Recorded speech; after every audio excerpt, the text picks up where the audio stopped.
Master Hung I Hsiang, master of fighting arts. He is famous for his knowledge of all Chinese systems, but in particular as a practitioner of one of the more difficult, Tai Chi.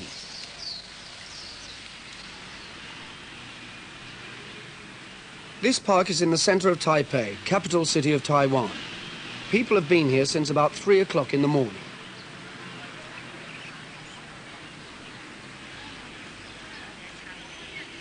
Three hours later, there are still people arriving and departing. All over the world, wherever there are Chinese communities, the same thing happens. They go to the park to exercise, sometimes alone, sometimes as part of a group. And then their gossip mingles with the dawn chorus. For the Chinese, it is important to exercise where there are trees. Devotees of Tai Chi find a place and return to it perhaps every day of their lives to practice these exercises, which are also fighting techniques. This was not filmed in slow motion.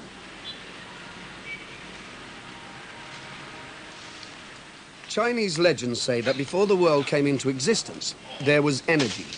This energy divided into opposites: heaven and earth, hard and soft, yang and yin. These opposites are constantly flowing towards each other. They call this energy Qi. They think it is still moving invisibly through the world, permeating everything that exists. This group is moving in accordance with this knowledge.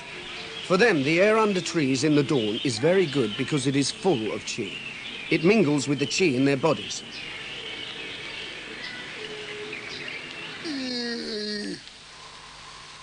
Master Hung goes to find Qi under the trees on a riverbank.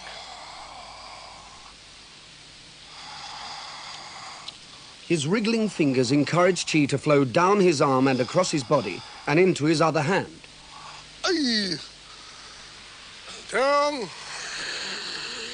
He leads a small group of friends in exercises designed to promote a long and healthy life. Some of the exercises look much the same as we're used to, but the purpose is usually different.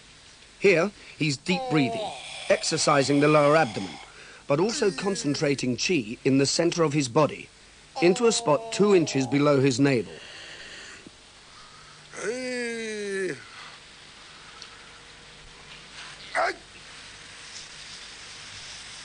Exercises like these were first written down by a Chinese doctor about 2,000 years ago, and they have been used and developed ever since. Sometimes they have a special purpose. At one hospital in mainland China, cancer is treated by exercises of this kind. There are no vigorous movements, nothing which obviously exercises the muscles, body or heart. The aim is to calmly prepare the body for the day ahead, and especially to balance the Qi within it. At about 7 o'clock, this group has breakfast together. They have it beside the practice ground in a small Buddhist temple with a tea room attached. They drink many cups of tea and talk endlessly about the fighting arts. Master Hung is a person whose presence stimulates thinking. His own knowledge is profound. On ordinary subjects, he sits quietly allowing senior students to reply. But when the subject becomes complex, he joins in.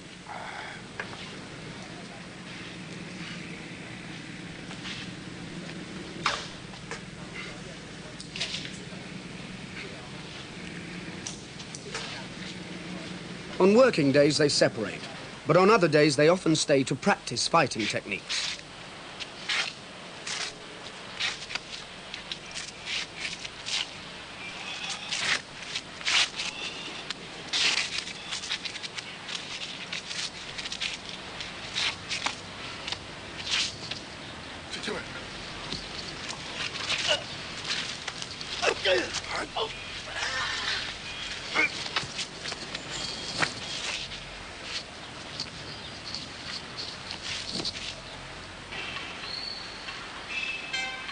Master Hung lives in the old area of Taipei, a strongly traditional part of the city. Many people from all over the world have walked through the narrow streets to study with him. He doesn't accept every hopeful student who arrives, especially now that he has retired from full-time teaching. Danny Reed, a young American translator who works in Taipei, was determined enough to wait patiently in the traditional manner until the master would accept him.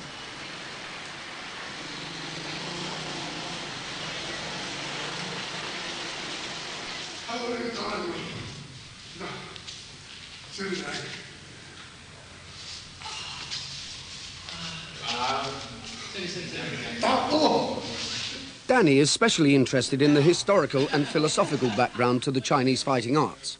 Like Howard Brewer, another American, he only speaks Mandarin, and Master Hung only speaks Taiwanese, so his second son translates. The subjects covered are difficult, especially the problem of understanding Qi, or in Taiwanese, Qi. Oh, Qi, oh. 人也是呢，人也无苦啊，就即输。有这气，这肺气的轮番。但是这气啊，唔是讲普通人来，这是靠这修养身体，健全才有法度来修的。应该接受的。啊，这气嘛不太难动。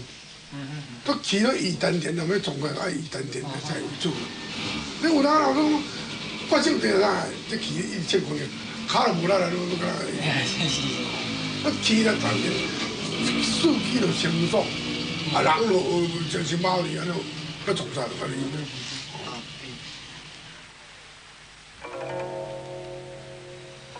Until the idea of Qi is accepted, it is impossible to understand much of Chinese thinking. It is of fundamental importance in their medical system and in fighting. The difficulty is to find ways of explaining it. The only real way is to do the exercises and to sense it in your body.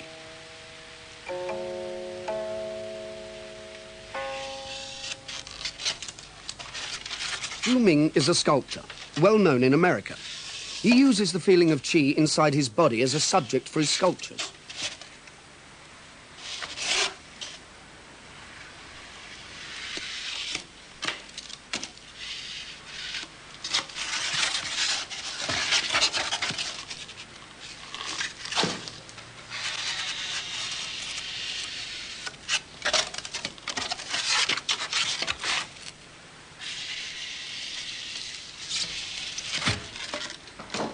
He plans his work in polystyrene. Then he carves huge rough wooden statues.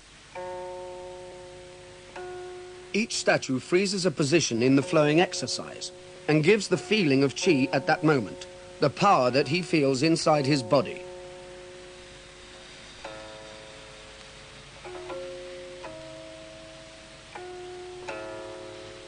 These ideas of the Chinese are very ancient. They are part of the Taoist philosophy of China, first written down by Lao Tzu in the 3rd century BC. The China that he lived in was developing two main philosophies. One was Confucianism, which is basically the worship of ancestors and the established order of things. Opposed to it is Taoism, which teaches the need to live in harmony with natural things. Many Taoist philosophers went to live in the mountains to meditate. They were, however, very practical as well. They were the inventors, the men who developed gunpowder and many other things. They also developed the theories which harmonized the body with nature, applying these theories to medicine and to fighting. It is from the mountains of China that the fighting arts come, and their movements are influenced by the philosophers. We in the West think of the body as a collection of bones, muscles and nerves. The Chinese share this view and base their fighting techniques upon it, but they add to this other ideas. The concept of opposites, male and female, darkness and light, always flowing toward the other. They also develop techniques that channel the energy of Qi into their fighting. Nothing would be taught that conflicted with this philosophy, because it would not be, as they say, in harmony, and would therefore be a weak technique.